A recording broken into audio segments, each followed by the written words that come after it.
Voilà, ici on va essayer de parler de quelques ratios assez importants en analyse financière, en l'occurrence le ROE, le ROA et le ratio de liquidité.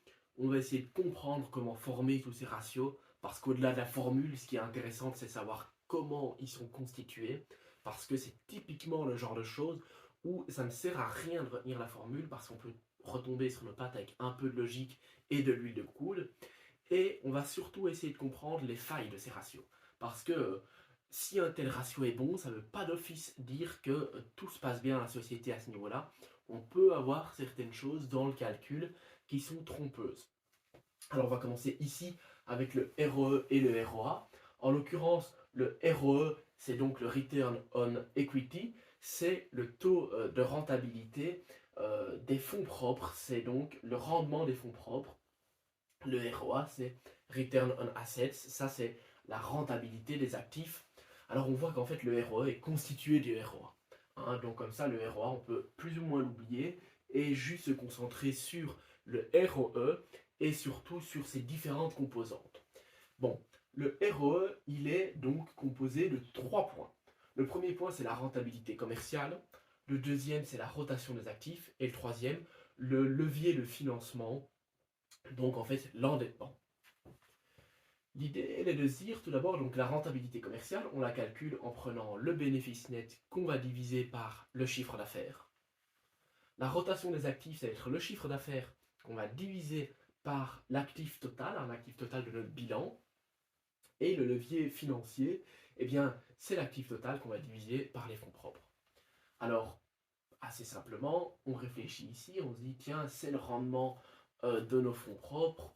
Au meilleur rendement, au mieux c'est super. Un bon ROE veut dire que l'entreprise marche super bien. Complètement raté. Enfin non, pas complètement raté, évidemment, oui, c'est un bon indice pour dire que ça va bien, mais ça peut être piégeux, on le voit ici en fait, hein, en analysant, en se rendant compte que le levier de financement, eh bien, il est positivement corrélé avec le reste de notre calcul. C'est-à-dire que si on prend les chiffres ici, hein, de ce que c'est ici, on va avoir donc notre ROE. On voit ici donc en première ligne, j'ai mis ce ROE. On voit qu'en 2009 et 2010, on est passé de 11,48 à 12,64. Il augmente, et là, si on s'arrête ici, on dit c'est super, cette entreprise a fait des bons efforts en 2009 et 2010, tout va bien se passer. Eh bien, quand on rentre un petit peu dans le détail, quand on va analyser en fait les trois sous-points qui font ce RE, on remarque en termes de rentabilité commerciale, on est passé de 1,83 à 1,63. Donc on perd en rentabilité commerciale. Au niveau de la rotation des actifs, on est assez proche, hein, 2,86 et 2,89, ça est relativement stable. Et on remarque simplement qu'en fait, eh bien, c'est l'endettement qui est passé de 2,20 à 2,68. Donc, avec un ROE qui augmente mais significativement, pardon, de 11,48 à 12,64, eh bien, on a juste quelque chose d'assez négatif, c'est-à-dire une augmentation de l'endettement et une diminution de la rentabilité.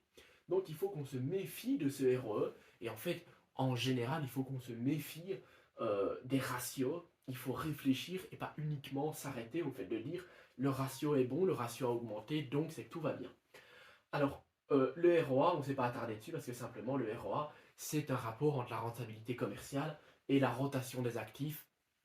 On sait assez simplement le voir. En fait, en décomposant comme ceci le ROE, avec ces trois paramètres, on sait analyser simplement sans devoir passer par le ROA et trop se casser la tête dessus. Il est incorporé en fait ici. Bon voilà, alors ici on va un petit peu parler maintenant du ratio de liquidité, et c'est surtout de le comprendre, de comprendre ses failles et de comprendre ses alternatives. Parce que, voilà, je l'expliquais, mais le ratio de liquidité, il est vraiment très très peu utile pour nous donner des vraies indications sur la liquidité. C'est un peu dommage pour un ratio de liquidité. Bon, alors assez simplement, il est calculé de la façon suivante, hein, c'est les actifs circulants divisés par les passifs circulants.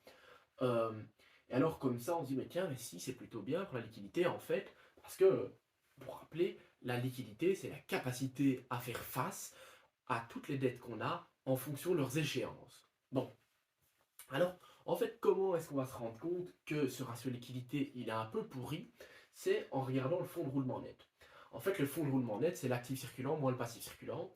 Donc assez vite, on peut comprendre qu'un bon ratio de liquidité, donc un ratio de liquidité supérieur à 1, ça veut juste dire que notre fonds de roulement net est positif. Ok? Est-ce qu'un fonds de roulement net positif, ça veut dire qu'on a une bonne liquidité?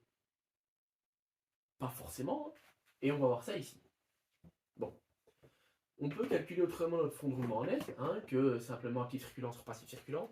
On sait que notre fonds de roulement net, c'est notre besoin de fonds de roulement et notre trésorerie nette. Alors, pour l'interpréter, on peut dire, tiens, notre fonds de roulement net, c'est l'excès de ressources dont on a, entre guillemets, pas besoin. Alors, on peut dire c'est égal à la liquidité. Pas du tout, parce que ce fonds de roulement net, il va servir à financer le besoin de fonds de roulement et la trésorerie nette peut venir appuyer ce financement du besoin de fonds de roulement. Alors on va voir ici pourquoi plus simplement. Donc je rappelle simplement que le besoin de fonds de roulement, c'est donc les stocks, les créances commerciales, moins les dettes fournisseurs, et que la trésorerie nette, en fait, c'est le cash moins les dettes à court terme. Bon, alors ici on prend des chiffres assez simples. 5, un fonds de roulement net de 5, c'est positif, c'est très bien, on a un ratio liquidité supérieur à 1, c'est chouette, notre liquidité est bonne, nous dit ce ratio. Bon, mettons qu'on est à BFR de 11, ça nous oblige à avoir 6 dans notre trésorerie nette. C'est-à-dire qu'en fait, notre fonds de roulement net, il a beau être positif, il est beaucoup plus petit que le besoin de fonds de roulement. Et donc, on est obligé d'aller piocher dans la trésorerie nette pour pouvoir financer ce besoin de fonds de roulement. Donc, en fait, notre liquidité, elle est atroce dans ce cas-ci, alors que notre ratio de liquidité nous dit que c'est excellent, notre liquidité est très bonne. Donc, le ratio de liquidité, en réalité, ne sert à rien, c'est juste un ratio qui est facile à calculer et qui permet d'avoir une évolution dans le temps, mais il serait beaucoup plus intelligent simplement soit de faire fonds de roulement net moins besoin de fonds de roulement, et voir si c'est positif, et dire si c'est positif, alors notre liquidité est bonne, ou alors de faire fonds de roulement net divisé par besoin de fonds de roulement, et là, si c'est supérieur à 1, eh bien on peut dire notre liquidité, elle est bonne. Mais une erreur à surtout pas commettre, c'est dire tiens, j'ai donc, et je le répète encore, mais dire j'ai un ratio de liquidité de 2, ça veut dire que ma liquidité est très bonne. Pas du tout, pas du tout. Il faut pas oublier que le besoin de fonds de roulement peut être immense à côté. Avoir ici dans un fonds de roulement net de 5, c'est très très grand, mais avoir 11 de besoin de fonds de roulement, c'est immense. Donc, attention vraiment à ce ratio de liquidité. Voilà. De façon générale, je pense que c'était en 10 introductions les trois ratios à connaître, donc RE, ROA et besoin de fonds de roulement. Alors il y a une dizaine de petits ratios qui sont très intéressants, mais qui sont peut-être un peu moins difficiles à comprendre, encore que ici c'est quand même vraiment assez facile à comprendre l'utilité et surtout à comprendre comment ils sont construits, mais les autres ratios sont vraiment d'une simplicité enfantine. Et ici, c'était surtout pour la subtilité qu'on avait du fait de dire attention à la façon dont on les interprète.